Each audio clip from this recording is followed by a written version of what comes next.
السلام علیکم ورحمۃ اللہ وبرکاتہ۔ الحمدللہ رب العالمین والصلاة والسلام علی سید المرسلین یا صاحب الجمال و یا سید البشر من وجہک المنیر لقد نور القمر لا یمکن ثناء کما کان حقہ بعد از خدا بزرگ تو ہی قصہ مختصر۔ رمضان المبارک کی خوبصورت نشریات راحت رمضان کے افطار ٹرانسمیشن میں ہوں مدثر علی مغل اور میں ہوں محمد دانیال۔ ناظرین گرامی، آج 15 رمضان المبارک ہے اور پی این این میڈیا ہاؤس کی جانب سے خصوصی رمضان نشریات راحت رمضان کا باقاعدہ آغاز ہو چکا ہے۔ مدثر بھائی، ہمارے معزز مہمان گرامی بھی تشریف لا چکے ہیں، الحمدللہ۔ آئیے ان کا تعارف کراتے چل۔ ناظرین، آج ہمارے ساتھ موجود ہیں قاری القرآن، بہت خوبصورت آواز رکھتے ہیں، جناب قاری عبدالماجد صاحب، جن کا تعلق تلہ سے ہے، ہماری ٹرانسمیشن کا حصہ بنا ہے۔ خوش آمدید سر۔ ان کے ساتھ موجود ہیں جناب راشد اتاری صاحب، ان کا تعلق راولپنڈی سے ہے، یہ ہماری ٹرانسمیشن کا حصہ بنے ہیں، آپ کو بھی خوش آمدید سر۔ ناظرین، پروگرام کا باقاعدہ آغاز مہمانوں کا تعارف کرا دیتے ہیں۔ ہمارے دائیں جانب حضرت مولانا فخر حیدر صاحب، ایئرپورٹ ہاؤسنگ سوسائٹی، ہزاروں لاکھوں طالب علم اور ہزاروں لوگوں کی تربیت کرتے ہوئے آج ہماری خوش بختی کہ آج انہوں نے اپنا قیمتی وقت ہمارے اس پروگرام میں عنایت فرمایا۔ ہم تہہ دل سے حضرت مولانا صاحب کو آپ کو خوش آمدید کہتے ہیں، آپ کو شکریہ بھی ادا کرتے ہیں۔ اور ان کے ساتھ ننھی ثنا خان، وہ بھی جناب مناہل اسد، جن کا تعلق جہلم سے ہے، آج ہماری خصوصی ٹرانسمیشن میں شامل ہوئی، ان کا بھی شکریہ ادا کرتے ہیں۔ اور ان کے ساتھ ہمارے دوست جناب حافظ محمد شرافت اتاری صاحب، جن کا تعلق دعوت اسلامی سے ہے، الحمدللہ دعوت اسلامی کی پروگرام میں نمائندگی کرتے ہیں۔ آپ کا بھی بہت شکریہ، آپ نے اپنا قیمتی وقت ہمارے اس پروگرام میں عنایت فرمایا۔ ناظرین گرامی، ہم آج کے اپنے پروگرام کا باقاعدہ آغاز تلاوت قرآن پاک سے کریں گے۔ میں جناب قاری عبدالماجد صاحب کو دعوت دوں گا کہ وہ تلاوت قرآن پاک فرمائیں۔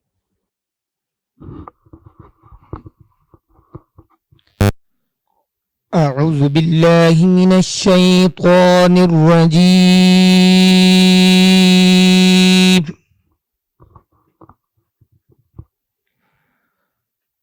بسم اللہ الرحمن الرحیم،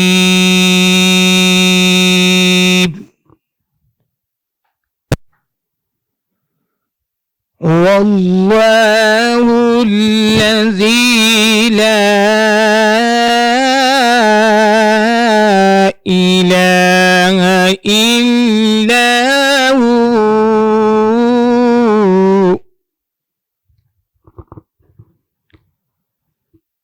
عالم الغیب والشہادہ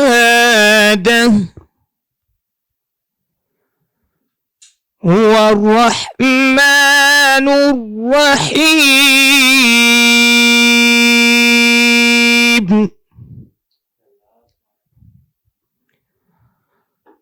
هو اللہ الذی لا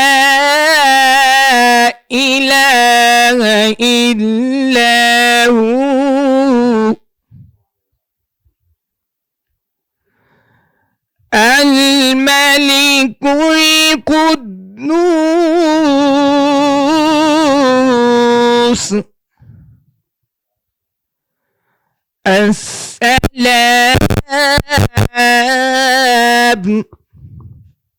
السلام المؤمن المهيمن العزيز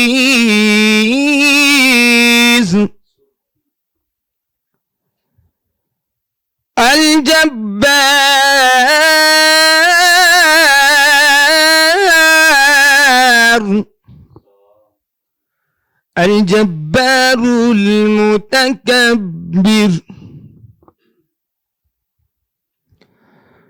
هو الله الذي لا إله إلا هو الملك القدوس السلام المؤمن المهيمن العزيز المؤمن المعين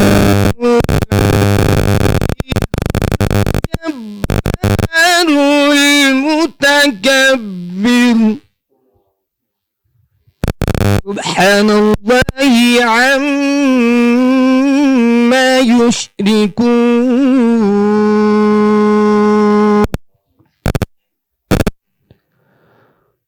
هو الله الخالق البارئ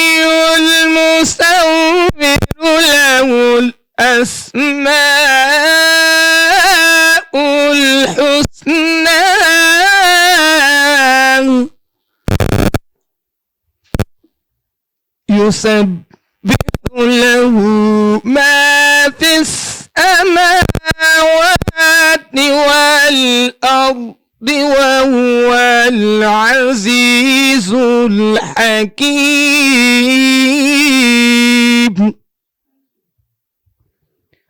يسبح له ما في السماوات والأرض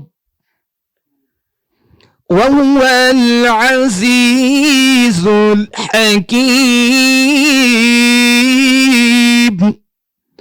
صدق الله العظيم. خوبصورت انداز میں قاری عبد الماجد صاحب تلاوت قرآن پاک کی تلاوت فرما رہے تھے. اب ہم چلتے ہیں جناب حضرت مولانا فخر حیدر صاحب کی طرف. اچھا قاری صاحب، رمضان المبارک ہے اور ہم رمضان المبارک میں نماز پڑھنے کی بھی کوشش کرتے ہیں اور سارے کام کرتے ہیں، لیکن ہمارے جو غلطیاں ہیں ہمارے اندر، ہمارے غسل میں، ہمارے وضو میں، ہماری نمازوں میں، تو ہماری یہ مطلب اصلاح فرمائیے کہ ہم کس طرح رمضان المبارک کی برکتوں کو لوٹ سکتے ہیں. مہربانی. بسم اللہ الرحمن الرحیم. سب سے پہلے تو میں آپ سب حضرات کا شکریہ ادا کرتا ہوں جنہوں نے خوبصورت سلسلہ شروع کیا. اللہ تعالیٰ اس کو پایا تکمیل تک آپ سب کو، ہم سب کو پہنچانے کی توفیق عطا فرمائے، اور خوبصورت یہ سعادتیں رمضان شریف کی رحمتیں برکتیں لوٹنے کی اللہ توفیق عطا فرمائے. آپ نے بجا فرمایا کہ طہارت جو ہے یہ بنیادی شرط ہے نماز کے لیے، عبادت کے لیے. جس طرح سرکار مدینہ حضرت محمد عربی صلی اللہ علیہ وآلہ وسلم نے ارشاد فرمایا، حضرت جابر بن عبداللہ رضی اللہ تعالیٰ عنہ اس حدیث کے راوی ہیں، مسند امام احمد یہ حدیث آئی ہے کہ حضور نے ارشاد فرمایا کہ جنت کی چابی نماز ہے اور نماز کی چابی طہارت ہے.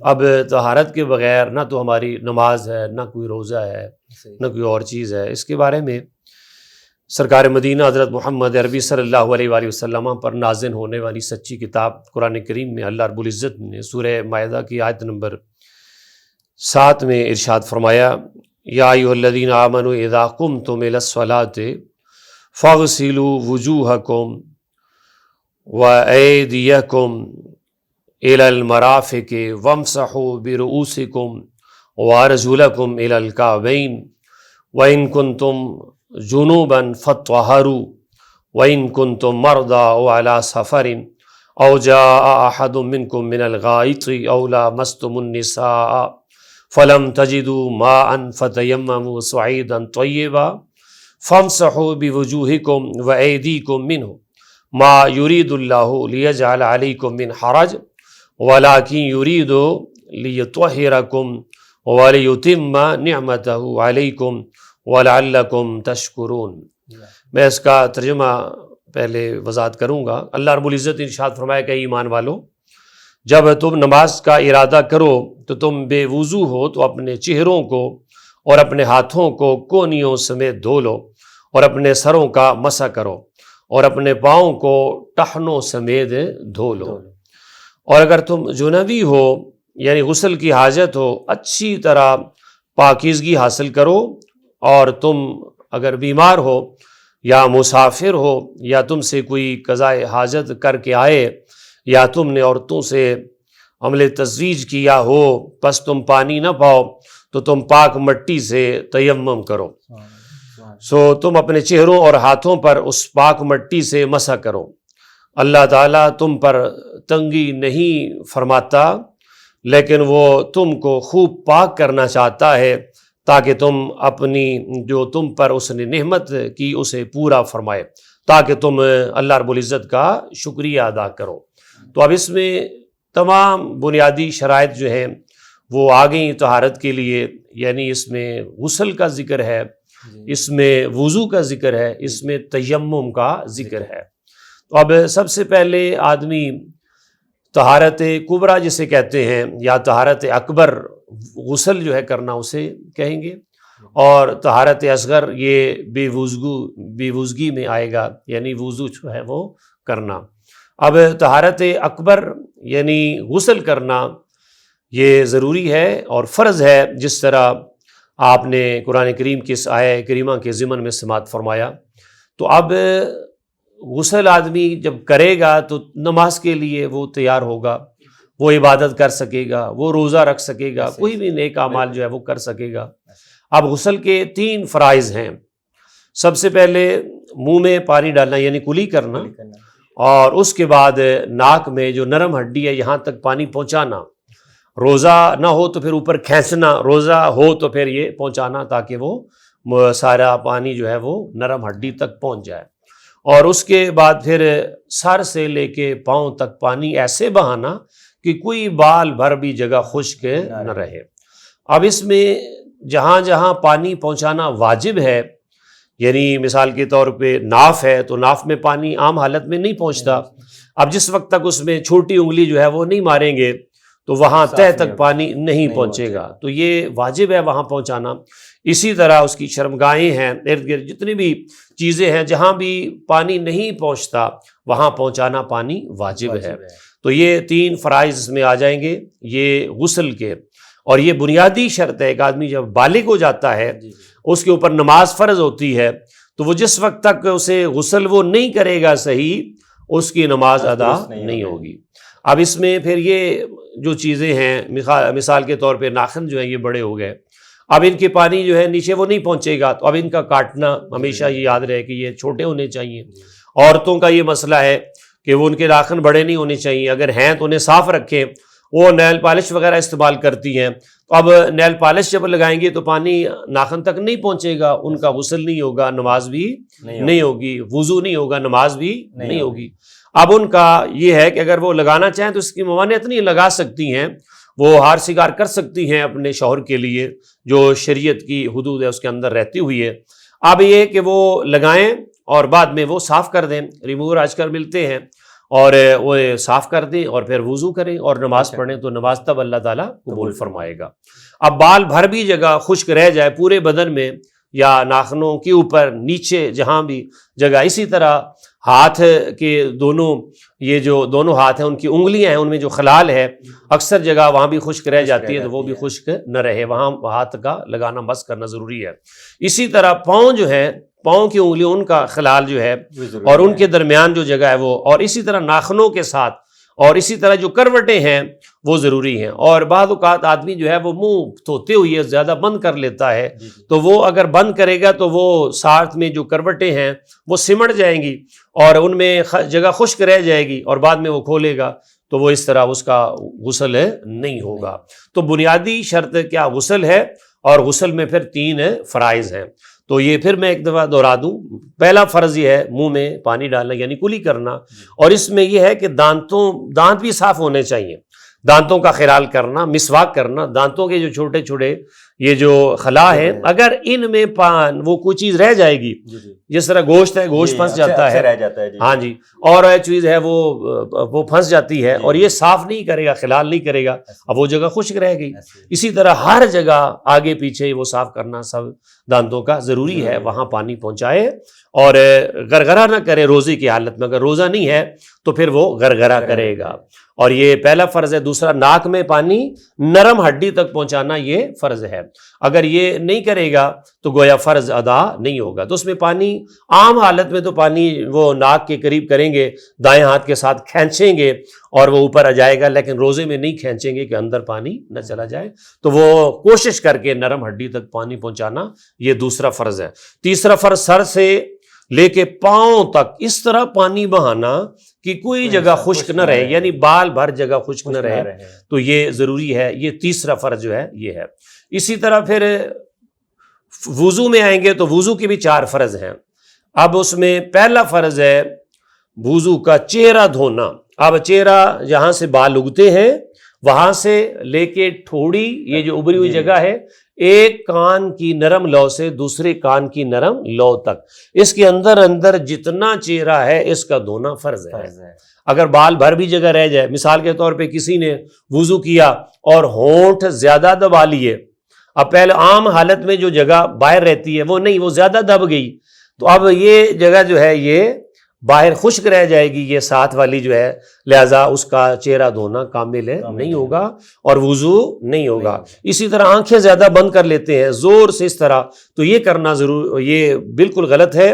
اس سے یہ جگہ سائیڈوں والی، یہ اوپر نیچے، یہ ساری جگہ جو ہے یہ خشک رہ جائے گی، لہذا وضو نہیں نہیں ہوگا۔ لہذا یہ پورا منہ کا جو پیالہ ہے اور یہ ایک کان کی جو نرم لو ہے اس سے لے کے دوسرے کان کی نرم لو تک، پھر پیشانی یہاں سے بال اگتے ہیں، یہاں ٹھوڑی، اس کے اندر سارا چہرہ دھونا یہ کیا ہے؟ فرض ہے۔ اور اگر پانی کسی جگہ نہیں پہنچا تو اس کا فرض ادا نہیں ہوا۔ پھر دوسرا فرض ہاتھ دھونا دایاں، یہ لے کے انگلی کے پورے سے لے کے آخری یعنی کونی تک یہ دھونا ضروری ہے۔ یہ ہاتھ بھی دوسرا ہاتھ بھی، دونوں ہاتھ دھونے یہ فرض ہیں۔ اس کے بعد تیسرا فرض سر کا مسح کرنا، تو یہ مسح چوتھائی سر کا فرض ہے، لیکن ہم چوتھائی سر انسانوں کے جلدی میں بس یوں کرتے ہیں، ایسے کر دیتے ہیں، پتہ نہیں ہوتا۔ اور دوسرا سر کا بھی پتہ نہیں ہوتا، یہ اللہ رب العزت کے پیارے حبیب کی سنت ہے، پورے سر کا مسح کرنا۔ جب ہم اس کے اوپر عمل کریں گے، پورے سر کا مسح کریں گے، تو پھر سارے سر میں وہ چوتھائی سر بھی آ جائے گا، تو وہ مسح ہو جائے گا۔ تو اس کی انگلیاں 3 ایسے جوڑ کے، تو پھر یہاں سے پانی یہ نیچے لے کے جانا ہے اور اس کے بعد پورے سر کو گھیرا دینا ہے۔ استحباب راس اسے کہتے ہیں، یہ گھیرا دیں گے تو اب پوری سنت پہ عمل ہوا، اس میں چوتھائی سر کا مسح بھی آ جائے گا۔ اور اس کے بعد تو میں وہ عرض کر رہا تھا کہ چوتھا فرض جو ہے وہ وضو میں ٹخنوں سمیت دونوں پاؤں کا دھونا ہے۔ اب یہ چوتھا فرض ہے۔ اب یہ پاؤں کے جتنے وہ انگلیاں ہیں ان میں جو خلال ہے، اور اسی طرح جو ناخن ہیں ان کے ارد گرد، وہاں جو جگہ اکثر خشک رہ جاتی ہے، اگر بڑے ناخن ہوں گے تو اس کے نیچے میں پانی نہیں پہنچے گا اور وضو نہیں ہوگا، غسل نہیں ہوگا۔ وضو نہیں ہوگا جس وقت تک آپ ناخن چھوٹے نہیں رکھیں گے، اگر بڑے ہیں تو پھر مبالغہ کر کے پانی نیچے پہنچانا جو ہے وہ ضروری ہے۔ اسی طرح دایاں پاؤں پھر بایاں پاؤں، دونوں پاؤں اس طرح دھونے کہ کوئی بال بھر بھی جگہ خشک نہ رہے، یہ ضروری ہے۔ اور یہ 4 فرض جو ہیں یہ وضو کے یہ کمپلیٹ ہو گئے۔ جناب حضرت مولانا فخر حیدر صاحب خوبصورت انداز میں ہماری رہنمائی فرما رہے تھے۔ جناب میں دعوت دیتا ہوں حافظ محمد راشد عطاری صاحب کو کہ وہ اپنے خوبصورت انداز میں ہدیانات پیش کرنے کی سعادت حاصل کریں۔ صلی اللہ علیہ یا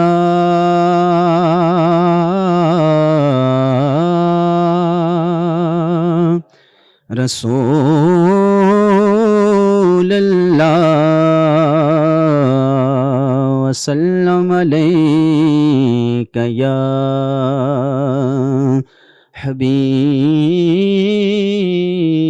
اللہ۔ نعمتیں بانٹتا جی سنت وزی شان گیا،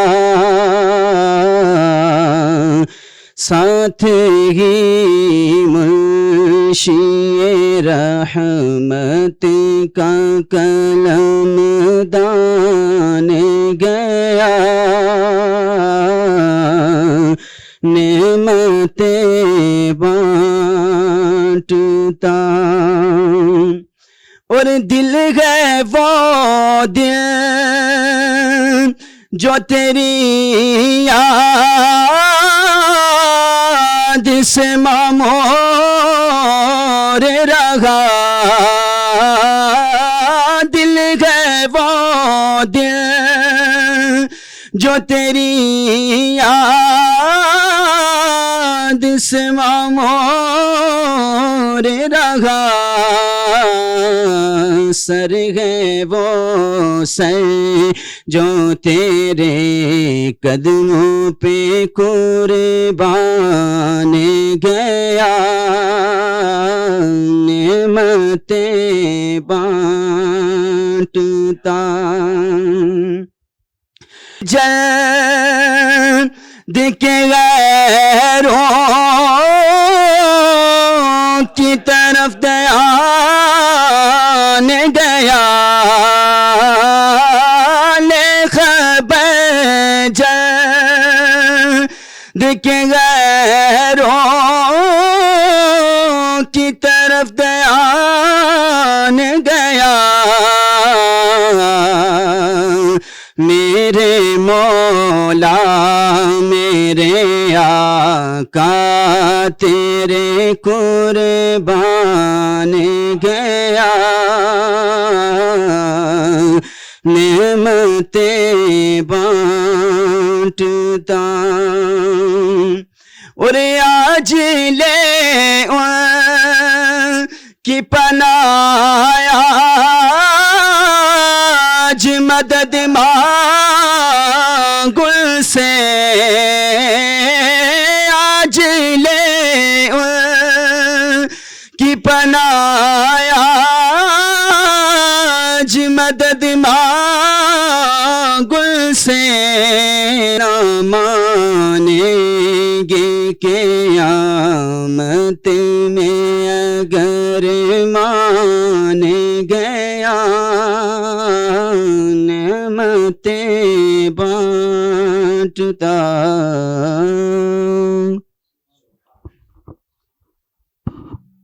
ماشاء اللہ، یہ تو محمد راشد اطاری صاحب بہت خوبصورت انداز میں حدیث نعت پیش فرما رہے تھے. اب میں جناب مفتی صاحب سے بات ہو رہی تھی طہارت کے بارے میں، تو میں آپ سے پوچھنا چاہوں گا کہ جس جگہ پہ پانی موجود نہ ہو تو وہ ہم طہارت کے فرائض کیسے ادا کر سکتے ہیں؟ بسم اللہ الرحمن الرحیم. پہلے جس طرح میں نے سورہ مائدہ کی آیت نمبر 6 پوری سنائی، اس میں غسل کے فرائض آ گئے، پھر اس میں وضو کے فرائض آ گئے. تو اس میں غسل کے فرائض جو ہیں وہ احادیث شریف سے لیے گئے، اور جو وضو کی فرائض ہیں وہ یہاں آپ نے آیت میں سماعت فرمائے. اور پھر اللہ رب العزت نے ارشاد فرمایا کہ جب تم پانی نہ پاؤ فَلَمْ تَجِدُوا مَاءً فَتَيَمَّمُوا صَعِيدًا طَيِّبًا، تو اگر پانی نہ پاؤ تو بس تم ارادہ کرو پاک مٹی کا، یعنی تیمم بمانا ارادہ کرو پاک مٹی کا، یعنی مٹی سے تیمم کرو. تو اب جہاں پانی نہ ملے، 1 میل تک پانی آگے پیچھے ادھر ادھر نہ ہو، آدمی سفر میں ہو یا گھر میں بھی ہے تو پانی بعض اوقات نہیں ملتا. آج کل بہت سالی ہے اور بہت سے علاقے ایسے ہیں وہاں پانی بالکل نہیں ملتا. تو جب پانی نہ ملے تو پھر آدمی جو ہے وہ تیمم سے فائدہ اٹھائے. تو یہ پھر تیمم کرے گا. تو اب یہ نہیں ہے کہ جس طرح وضو کے ساتھ ہم نے نماز پڑھی تھی اور پھر اس کا ثواب زیادہ تھا، اب تیمم کے ساتھ اتنا نہیں ہوگا. نہیں، جس طرح وضو ثابت ہے آیت سے، اسی طرح تیمم بھی ثابت ہے. تو پھر یہاں اتنا ہی ثواب رہے گا، یعنی تم نے یہ سوچنا نہیں ہے کہ اس میں کوئی فرق آئے گا. تو اب تیمم آدمی جو مٹی کے جنس سے جگہ ہو اس سے تیمم کر سکتا ہے. جو بھی مٹی جہاں سے گرد بھی اڑے لیکن ہو پاک، شرط یہ ہے پاک جگہ سے وہ، اگر حتیٰ کہ قالین جو ہے اس میں ہے اور دیوار جو ہے وہاں اس کے اوپر گرد پڑی ہوئی ہے، وہ اس کے پاس کوئی کپڑا ہے اس کے اوپر بھی گرد پڑی ہوئی ہے، تو وہاں بھی تیمم ہو جائے گا. تو اس میں تیمم کے لیے کوئی نیت کرنا کوئی بنیادی شرط ہے. تیمم کی شرائط میں سے سب سے پہلی شرط جو ہے وہ نیت ہے. نیت کرتا ہوں میں تیمم کی پاکیزگی آئے اور پلیدی دور ہو جائے، یعنی پاکیزگی آ جائے اور پلیدی دور ہو جائے، یہ پہلی شرط ہے. اور اس کے بعد پھر دوسری شرط تیمم کی ضرب لگانا مٹی پر، اور اس کی یہ اس طرح آپ لگائیں گے زمین پر ہاتھ، دونوں ہاتھ لگائیں گے، اور اگر زیادہ مٹی لگ گئی تو پھر اس طرح جھاڑ سکتے ہیں تاکہ وہ جگہ جو ہے وہ بہت زیادہ مٹی لگ گئی اور پھر وہ چہرے پہ لگے گی تو وہ جھاڑ سکتے ہیں. اور پھر اس طرح پہلی ذرا پورے چہرے پر آپ نے مسح کرنا ہے، پورا چہرہ جو جہاں جہاں آپ وضو کے ساتھ دھوتے رہے تو وہ اس طرح آپ کریں گے. تو یہ دوسری شرط ہوگی. پھر آپ لگائیں گے ضرب، اور اس کے بعد پھر پہلے دائیں ہاتھ جو ہے اس کے نیچے سے اس طرح ہاتھ لے جائیں گے، اور پھر نیچے سے پھر اوپر اس طرح لے کے آئیں گے، اور وہاں سے پھر کنیکشن ٹوٹے نہیں، یہ نیچے لے جائیں گے اور آپ کو ختم کرنا ہوگا. تو یعنی یہ کوئی سائڈ بھی رہی نہیں ہے جہاں مس نہیں ہوا. تو یہ اب تیسری شرط جو ہے تیمم کی ہوگی. اب تیمم جہاں پانی نہیں ملے گا تو وہاں تیمم کرنا پڑے گا. اور تیمم کی پھر 3 شرطیں ہیں. سب سے پہلی شرط ہے نیت ہے، اس کے بعد دوسری شرط ہے چہرے پر مسح کرنا، اور تیسری شرط ہے دونوں ہاتھوں پر مسح کرنا. تو یہ اس طرح تیمم آپ کا ہو جائے گا. یہاں پر ایک بات پوچھنا چاہ رہا ہوں کہ جس طرح ہم مطلب ایک وضو سے ہم دوسری نماز بھی پڑھ لیتے ہیں، تو کیا تیمم سے بھی ہم دوسری نماز پڑھ سکتے ہیں؟ بالکل، جب تک پانی نہیں ملے گا آپ تیمم کے ساتھ دوسری نماز ادا کر سکتے ہیں. اور تیمم جو ہے جب پانی آپ کو نظر آ گیا یا پانی آپ کو مل گیا تو پھر آپ کا تیمم وہاں ختم ہو جائے گا. پھر آپ وضو سے باقی نمازیں جو ہے وہ ادا کریں گے. اللہ رب العزت ہمیں اس کے اوپر عمل کرنے کی توفیق عطا فرمائے، اور جو بنیادی شرائط ہیں اللہ تعالیٰ ان کے ساتھ ہمیں. حضرت مولانا فخر حیدر صاحب ہماری رہنمائی فرما رہے تھے، ان کی آمد کا بہت بہت شکریہ. اور یہاں پر وقت ہوا ایک مختصر سی بریک کا. ہمارے ساتھ رہیے گا اس یقین کے ساتھ آپ کہیں نہیں جائیں گے. Don't forget to subscribe our YouTube channel Popular News Network and click on the bell icon so that you can receive our latest updates and notification. Thank you. Welcome back after short break. ہمارے ساتھ رہنے کا بہت شکریہ. اس دوران ہمیں join کیا ہمارے دوست جناب ڈاکٹر اصغر رانجھا صاحب جو کہ سیکٹر 4 صدر مدنی ملازمت کمیٹی کے صدر ہیں. ڈاکٹر صاحب کیسے ہیں آپ؟ ٹھیک ہیں، خیریت سے؟ آپ کی آمد کا بہت شکریہ. جی میں دعوت دوں گا جناب شرافت اتاری صاحب کو. ماشاءاللہ بہت خوبصورت آواز ہے، بہت عمدہ انداز ہے کہ نعت رسول مقبول پیش فرمائیں. بسم اللہ الرحمن الرحیم. میری جھولی میں رہتے ہیں صدا ٹکڑے محمد کے، میری جھولی میں رہتے ہیں صدا ٹکڑے محمد کے. ازل سے کھا رہا ہے یہ گدا ٹکڑے محمد کے، ٹکڑے محمد کے. میری جھولی میں رہتے ہیں کیا بات ہے، کیا بات ہے. ٹکڑے محمد کے. میرے مولا علی و فاطمہ حسنین کے صدقے. میرے مولا علی و فاطمہ حسنین کے صدقے. میری نسلوں کو بھی کرنا وطا ٹکڑے محمد کے. کیا بات ہے، کیا کہنے محمد کے. کیا بات ہے. میری جھولی میں رہتے ہیں صدا ٹکڑے محمد کے. میری جھولی میں رہتے ہیں صدا ٹکڑے محمد کے.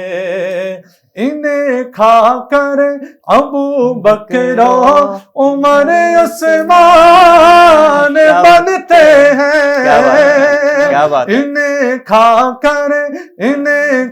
کر ابو بکر عمر عثمان بنتے ہیں. ہے رتبے میں یہ سب سے جدا ٹکڑے محمد کے، ٹکڑے محمد کے. میری جھولی میں رہتے ہیں صدا ٹکڑے محمد کے. ہے شیر علم خود آقا علی ہے اس کا دروازہ. ہے شیر علم خود آقا علی ہے اس کا دروازہ. تو دروازے سے آ اور کھائے جا ٹکڑے محمد کے، ٹکڑے محمد کے. میری جھولی میں رہتے ہیں صدا ٹکڑے محمد کے. میری جھولی میں رہتے ہیں صدا ٹکڑے محمد کے.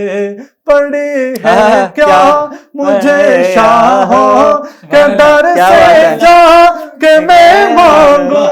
پڑی ہے کیا مجھے شاہوں کے در سے جا کہ میں مانگوں. مجھے میرا خدا ٹکڑے محمد کے،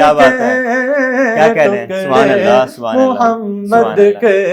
میری جھولی میں رہتے ہیں صدا ٹکڑے محمد کے.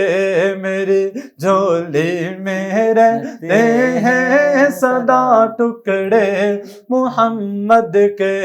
میرا دامن کبھی الطاف خالی رہ نہیں سکتا. میرا دامن کبھی الطاف خالی رہ نہیں سکتا. جو دیتے ہیں مجھے اولیاء کیا بات ہے، ٹکڑے کیا بات ہے، محمد کیا بات ہے، کے اللہ اللہ اللہ اللہ، ٹکڑے محمد کے کیا بات ہے، میری جھولی میں رہتے ہیں صدا ٹکڑے محمد کے ازل سے کھا رہا ہے یہ گدا ٹکڑے محمد کے ٹکڑے محمد کے میری جھولی میں رہتے ہیں صدا ٹکڑے محمد کے. سبحان اللہ، سبحان اللہ، سبحان اللہ. خوبصورت انداز میں ہدیہ نعت پیش کر رہے تھے جناب حافظ شرافت اتاری. یقیناً ٹکڑے محمد کے ہی ہیں، اور وہ کہتے ہیں نا کہ اگر ہمیں کچھ ہمارے نام اعمال کے مطابق ملتا ہے تو ہمارے پاس کچھ نہ ہوتا. یقیناً حضور پاک صلی اللہ علیہ وسلم کی بدولت الحمدللہ پوری دنیا سجائی گئی. ناظرین، خوبصورت انداز میں شرافت طاری صاحب ہدیہ نعت پیش کرنے کی سعادت حاصل کر رہے تھے. یقیناً جو ہم کھا رہے ہیں ٹکڑے محمد کے ہی ہیں، کیونکہ اگر ہمارے اعمال کے مطابق ہمیں ملتا تو ہمارے پاس کچھ نہ ہوتا. یقیناً یہ حضور پاک صلی اللہ علیہ وسلم کی اللہ پاک نے حضور پاک صلی اللہ علیہ وسلم کے لیے ساری دنیا بنائی، اور ان کی وساست سے الحمدللہ ہمیں سب کچھ مل رہا ہے. تو آئیے میں آپ دعوت دیتا ہوں ہماری ننھی ثنا خان، جو آج ہماری راحت رمضان کی افطار ٹرانسمیشن کی خصوصی مہمان بنی، جہلم سے تشریف لائی جناب مناہل رانجھا. الصلاۃ والسلام علیکہ یا رسول اللہ وعلی آلک و صحابک یا حبیب اللہ. الصلاۃ والسلام علیکہ یا نبی اللہ وعلی آلک و صحابک یا نور اللہ. حسبی ربی جل اللہ ما فی قلبی غیر اللہ نور محمد صلی اللہ لا الہ الا اللہ. حسبی ربی جل اللہ ما فی قلبی غیر اللہ نور محمد صلی اللہ لا الہ الا اللہ. سمت نبی بو جہل گیا آقا سے اس نے یہ کہا. سمت نبی بو جہل گیا آقا سے اس نے یہ کہا. گر ہو نبی بدلاؤ ذرا میری مٹھی میں ہے کیا. آقا کا فرمان ہوا اور فضل رحمان ہوا. مٹھی سے کنکر بولا لا الہ الا اللہ. حسبی ربی جل اللہ ما فی قلبی غیر اللہ نور محمد صلی اللہ لا الہ الا اللہ. وہ جو بلال حبشی تھے سرور جی کے پیارے تھے. دنیا کے ہر عاشق کی آنکھوں کے وہ تارے تھے. ظلم ہوئے کتنے ان پر سینے پر رکھا پتھر پھر بھی زباں پہ جاری رہا لا الہ الا اللہ. حسبی ربی جل اللہ ما فی قلبی غیر اللہ نور محمد صلی اللہ لا الہ الا اللہ. اپنی بہن سے بولے عمر یہ تو بتا کیا کرتی تھی میرے آنے سے پہلے کیا چھپ کے پڑھتی تھی. اپنی بہن سے بولے عمر یہ تو بتا کیا کرتی تھی میرے آنے سے پہلے کیا چھپ کے پڑھتی تھی.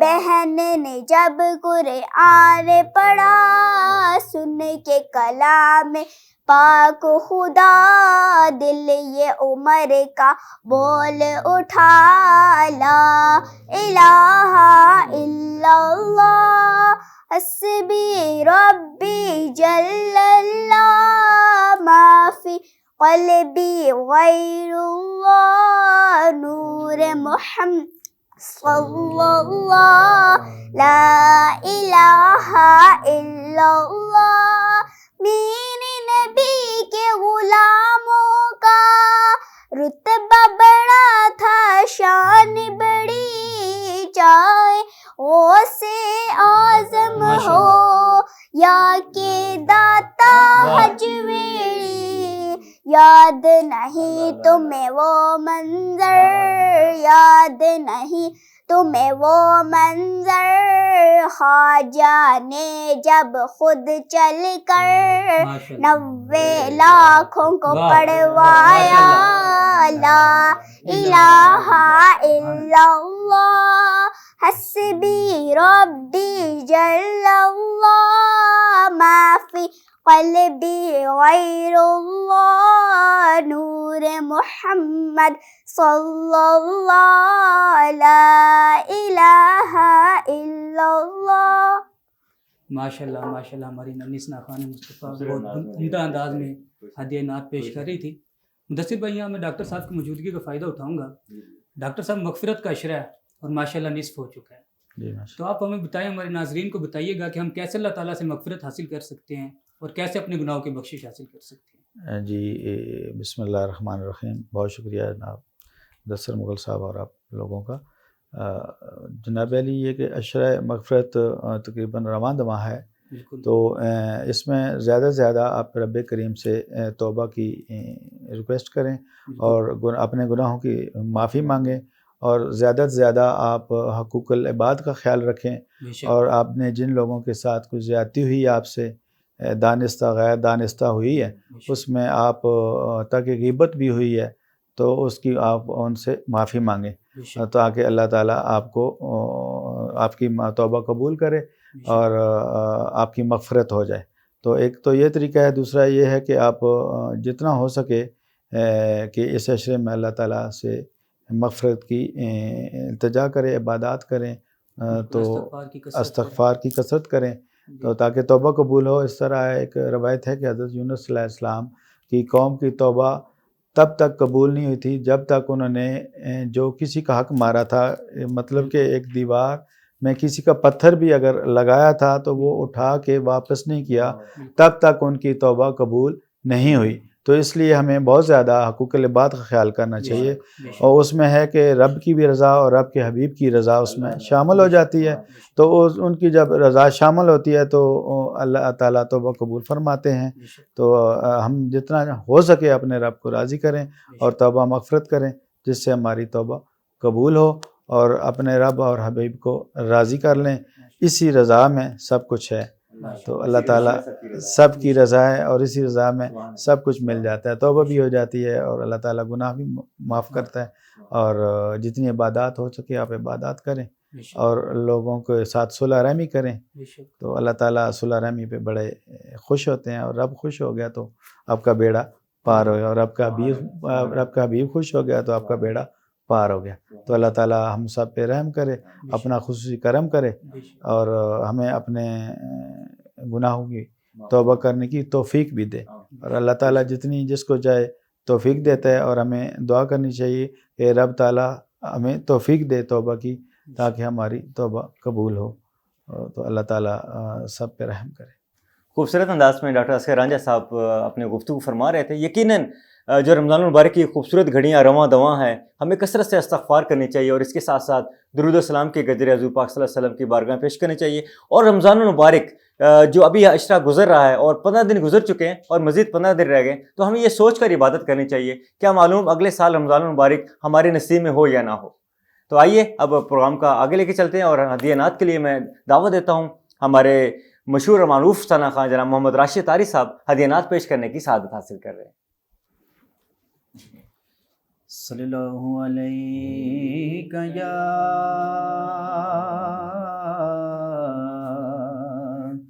رسول اللہ وسلم علیک یا حبیب اللہ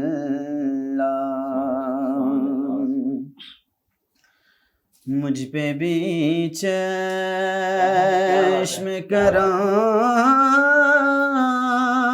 ہے میرے آقا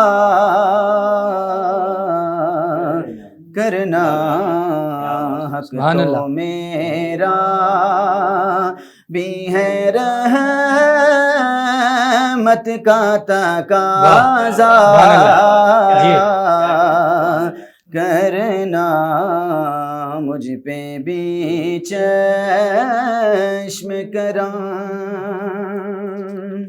اور تو کسی کو بھی اٹھاتا نہیں اپنے در سے یا رسول اللہ تو کسی کو بھی اٹھاتا نہیں اپنے در سے یہ تیری شان کے شایا نہیں ایسا کرنا مجھ پہ بھی چشم کرم اور یہ تیرا کام ہے آمینہ کے دلیتی یہ تیرا کام ہے آمینہ کے دلیتی ساری امتیں کی شفاعت تنے تنہا کرنا مجھ پہ بھی چشم کرم میں نصیر کی نظر پر ہی گئی مجھ پہ ہاں مجھ پہ میں نصیر کی نظر پہ ہی گئی کہنے والے اسے کہتے ہیں خدا کا کرنا مجھ پہ بھی چشم کرم ناظرین گرامی افطاری کا وقت قریب ہوا جاتا ہے میں جناب شرافت علی اطاری صاحب سے درخواست کروں گا کہ منقبت کے چند مختصر سے اشعار پیش فرمائیں بسم اللہ الرحمن الرحیم سرکار غوث اعظم سبحان اللہ نظر کرم خدا را سرکار غوث اعظم سبحان اللہ نظر کرم خدا را میرا خالقہ صبر دو میرا خالقہ صبر دو میں فقیر ہوں تمہارا سرکار غوث اعظم نظر کرم خدا را جھولی کو میرے بھر دو ورنہ کہیں گے دنیا جھولی کو میرے بھر دو ورنہ کہیں گے دنیا غوث الورا کا منگتا پھرتا ہے مارا مارا سرکار غوث سے اعظم سبحان اللہ. نظر کرم خدا را مولا علی کا صدقہ گنجے شکر کا صدقہ میرے علی کا صدقہ داتا پیا کا صدقہ مولا علی کا صدقہ گنجے شکر کا صدقہ میری لاج رکھ لو یا غوث میں فقیر ہوں تمہارا سرکار غوث اعظم نظر کرم خدا را میرا خالقہ صبر دو میں فقیر ہوں تمہارا سرکار غوث اعظم نظر کرم خدا را. ماشاء اللہ بہت خوبصورت انداز میں منقبت کے چند اشعار پیش کیے. دل تو جا رہا تھا دانیال بھائی کہ بس جو ماحول بن چکا تھا کہ بس یہ پڑھتے جائیں اور ہم سنتے جائیں، لیکن تاریخ کا وقت قریب ہے. ناظرین گرامی، آج کے پروگرام کا وقت اختتام ہوا جاتا ہے. مدثر بھائی، ہم اپنے تمام معزز مہمانان گرامی کا شکریہ ادا کرتے ہیں، جناب قاری عبدالماجد صاحب، جناب شرافت طاری صاحب، جناب راشد طاری صاحب. یقیناً جس طرح ماحول بنا تھا الحمدللہ خوبصورتی انداز میں ہمارا آج کا پروگرام چل رہا تھا، لیکن افطار کا وقت قریب ہے تو ہم اپنے پروگرام کو اختتام کی طرف لاتے ہیں اور اپنے مہمانوں کا شکریہ ادا کرتے ہیں. عسکر ڈاکٹر رانی عسکر صاحب اپنا قیمتی وقت نکال کر آج ہمارے پروگرام کو رونق بخشی، ان کا بھی شکریہ ادا کرتے ہیں. اور ننھی ثنا خان جہلم سے تشریف لائیں، ان کا بھی شکریہ ادا کرتے ہیں. اور انشاءاللہ رمضان مبارک کی خوبصورت نشریات راحت و رمضان کے افطار ٹرانسمیشن کے ساتھ انشاءاللہ زندگی رہی تو آپ سے کل ملاقات ہوگی. اپنے میزبان مدثر علی اور محمد دانیال کو اجازت دیجیے. السلام علیکم ورحمۃ اللہ وبرکاتہ.